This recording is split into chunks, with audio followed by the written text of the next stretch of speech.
Please, as always, like and subscribe.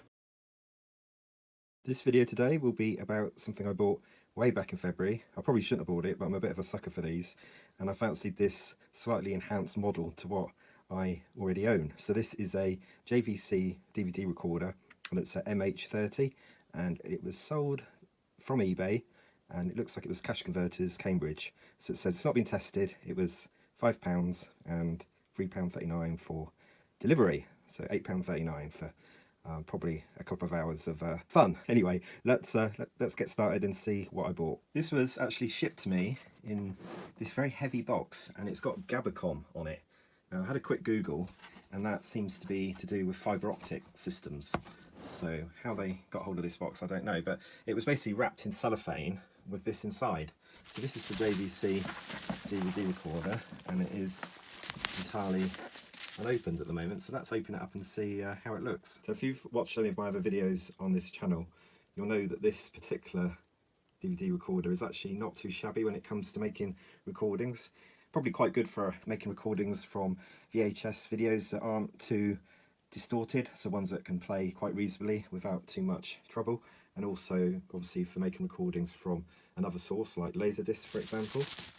This is the MH30 model. First thing I've noticed is it's missing the flap under here, but it's not a major problem. You've got the firewire here, so this is quite a nice option to have exposed.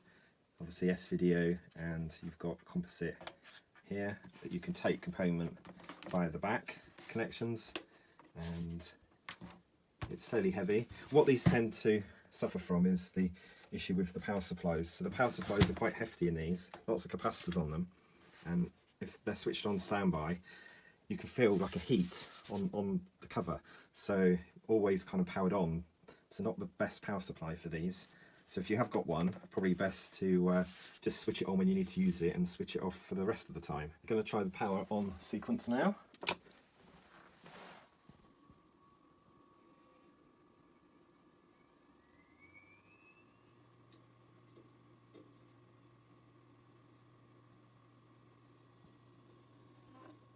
We expect it to take a few seconds to initialize. If there are any problems, it tends to show itself now, in that it will be stuck on loading, but we will see.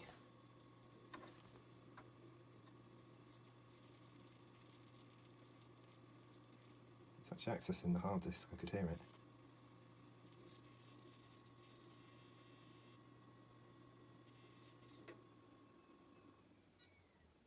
That's quite positive. Unexpected for one of these.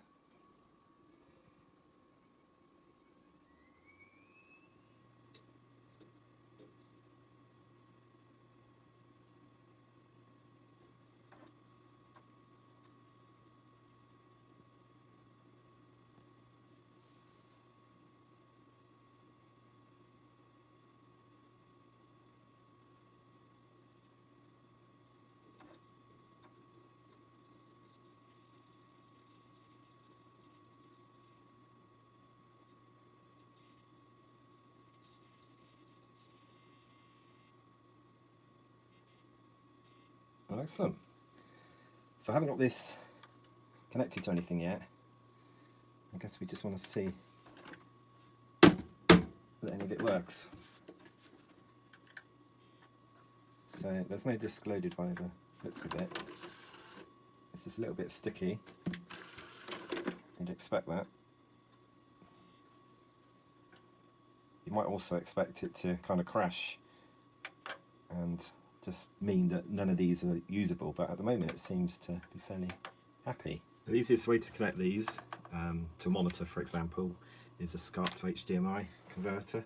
So that's what I've got plugged in there at the moment, and this wasn't sold with a remote. Now I do have a spare remote which I can use on this, but first I'm just going to use the buttons on here. So it does bring up the navigation menu. Looks like there's nothing on the disc. I would have expected it to have at least done something. So with this remote, let's just see if this does anything. As you can see, I've got a couple of remotes here. Now this one I was trying to use did seem to work just once when I didn't have the video on, and not again. So I think this is probably a fix-it job in itself, this particular remote. So I'm going to put that out of the way. So let's now try again. And there is some stuff recorded on the disc. That to me looks like Sin City.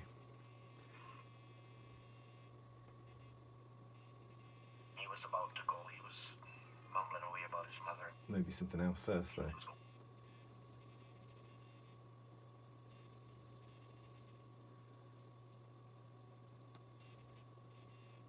Should we just go back and look at the date of that program that was on?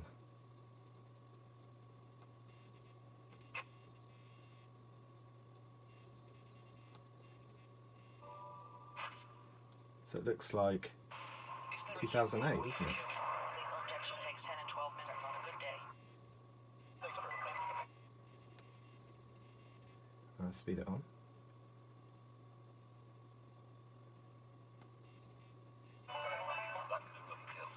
Yeah, Top Gear, when they were on Top Gear and not on the other side.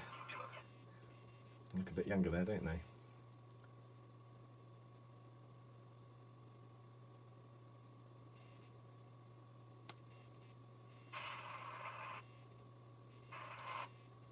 So this is recorded long play, so not the best quality long play. But the start of Sin City. So I'm going to go back in to navigation if I can. By pressing navigation. There you go, and let's go original. See what this is. So it don't look like they've actually been watched. Like a football player, okay? But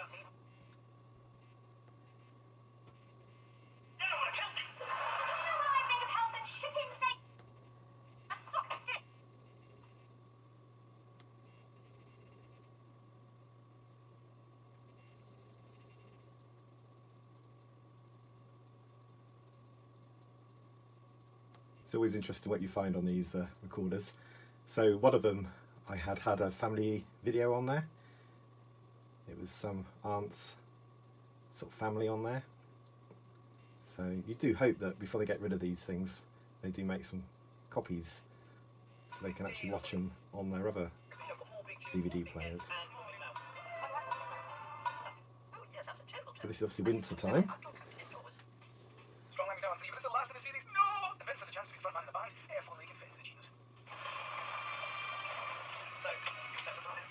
I'm going to go back to navigation again. So the hard disk seems to be fine. Let's now give this DVD side a quick test. This is a 20p pickup from the charity shop. DVDs going for very little money these days. So this has got a few different bits in here.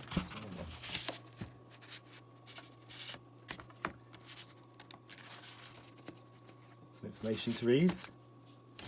Looks to be some postcards as well. That was the line, wasn't it? I love the smell of napalm in the morning. It smells like victory. Alright, let's open up that. Try again. So it's a bit sticky. That needs sorting out, so I can at least look at that. And I'll give it a proper visual inspection as well. Check those capacitors out.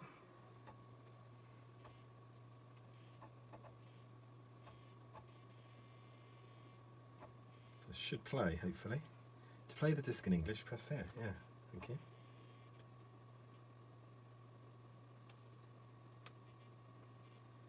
And it's going to be one of these annoying DVDs you can't get past anything. Let's try that. No, but that seems to be playing. Right, let's test the recording part of it. And I'll do that by sticking a DVD recordable into here. So it's got to be a minus by the looks of it. It will take DVD RAM, but it's DVD minus RW and minus R. So far, so good at the moment. I wonder when it's going to give up the ghost, though. Well, it's got to just do its digesting of the disc. Discover there's nothing on there. There we go. So it's set up at the moment for short play 2 hours. That's okay. That's just the mode that this is set at. It would show 1 hour if it was XP. Let's switch it over. And let's go into navigation. You can see the date on there actually, so that's 2008 that was recorded, and this is the end of 2007. So that's not really had much use, has it? So I found some other stuff on here as well. So on this other playlist side, there seems to be 2 things from early 2006 recorded. So I seem to have found lots of different recordings on here, and interestingly I found a promo from JVC themselves. They must have had this on the recorder at the beginning. Have a look at this.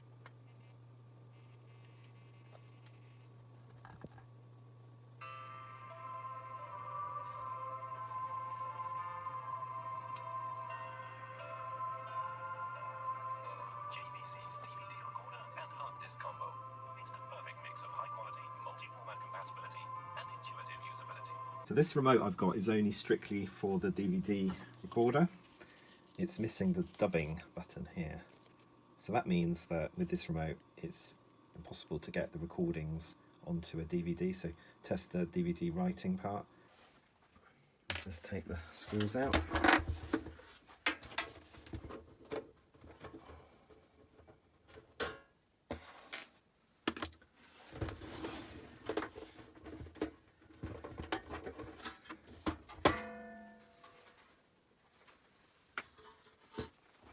So filled with capacitors, and I wonder, because they've got dots on, have they been changed by someone else?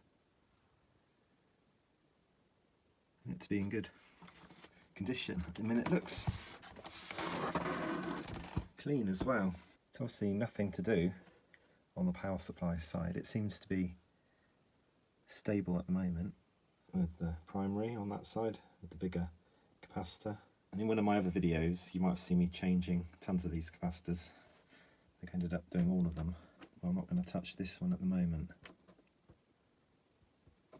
It's looking in pretty good condition actually, but it does kind of give you an impression of what is needed if you have got one of these and it's playing up. I would probably advise just to work on the small ones first, unless it's obvious that there's some popping kind of capacitors on the larger side, but definitely probably look at the smaller ones first. Fan kicks in straight away.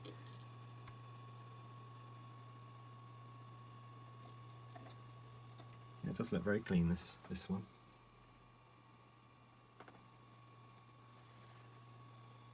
Hasn't retained anything. I don't know if they've got a battery or capacitor. You can back up the clock.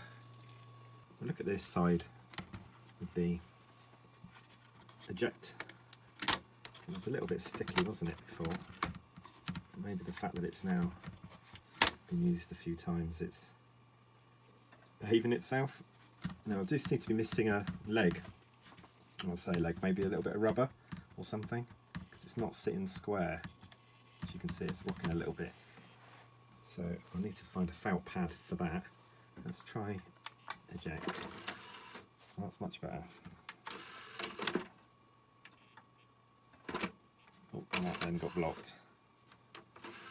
So it's probably a sign that the bout is slightly weak. And this could be a little bit sticky to open. So probably can take this front cover off and just have a go at the bout. The cover's probably just going to stop me getting in there, isn't it?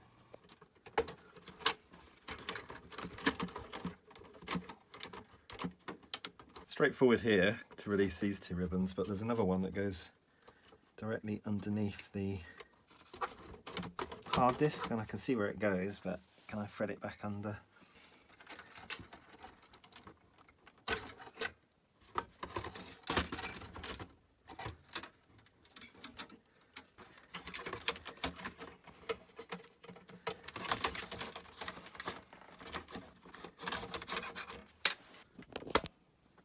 Just doing that, I should be able to get into here without having to take all of this apart.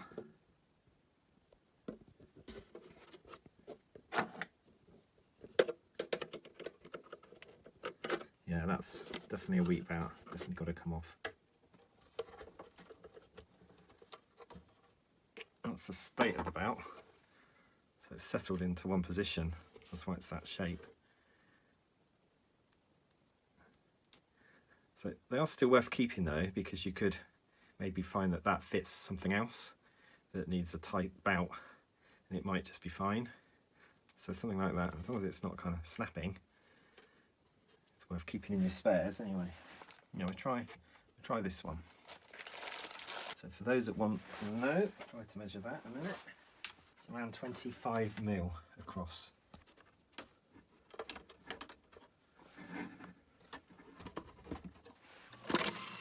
So you can test the bout without putting the front cover on, because it's a traditional drive, so it's got a proper button on, it's hidden, so that's the eject. And the way I got the bout on was I got it around the bigger take up part first and then hooked it around the motor. I levered it back out and got it onto the actual edge, so it just kind of fed it on there. Hopefully you can see that in there. Let's just get this assembled again and see how things stand. First test then.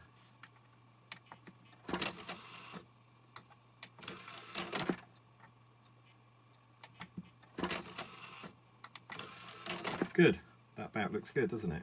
Right, sorry if this isn't the best image, but I'm only going to be there quickly, hopefully. So this is the Harmony remote, so I'm going to go JVC, and then I want the DR-MH30, and then I'm just going to add. So it's saying, can you confirm? And I'll say yes, finish. And then I need to just look at the buttons.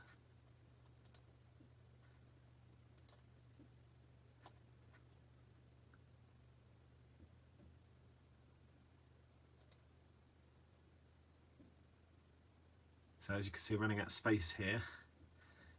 Oh, it's already done it for me. It's added it to the DVD button, but a long press to get into that mode. So that's okay. Let's have a look at buttons. Now the key for me is the dubbing. So it has dubbing? No, it hasn't been assigned. So I do need the dubbing button more than anything else. So what have we got in here? I might just put it up here where it says DVR. I'm going to do that one and then dubbing. And then assign. That's in the same sort of place on the original remote, kind of over that side. Okay, so I can disconnect, so let's do that. And I'm going to go straight into dubbing. Yay! And then I'm actually going to use the original controller to try a high-speed dubbing. So it's saying please insert the disc, so let's do that. That's working nicely. Give it a few seconds to work out what it's loaded. Here we go. So let's do this one. This is quite small. Okay, so enter. What? Don't want to do 92 minutes. Hey, 5 minutes. That's more like it. Execute. Now dubbing.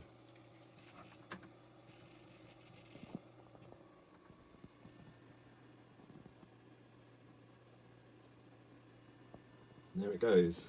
It's forgotten the time again. I didn't have to set it. There is a DVD recorder, a Toshiba, where you have to set the clock for you to kind of move forward and do anything useful.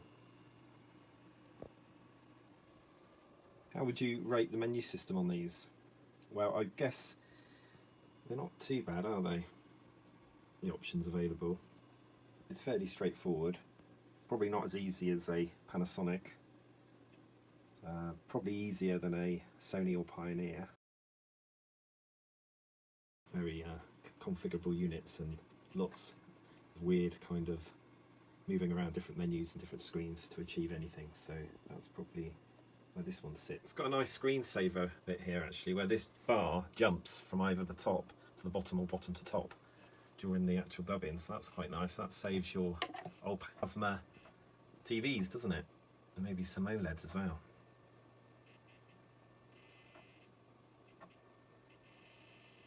Okay, dubbing is complete. Switch this to DVD. I can see a recording.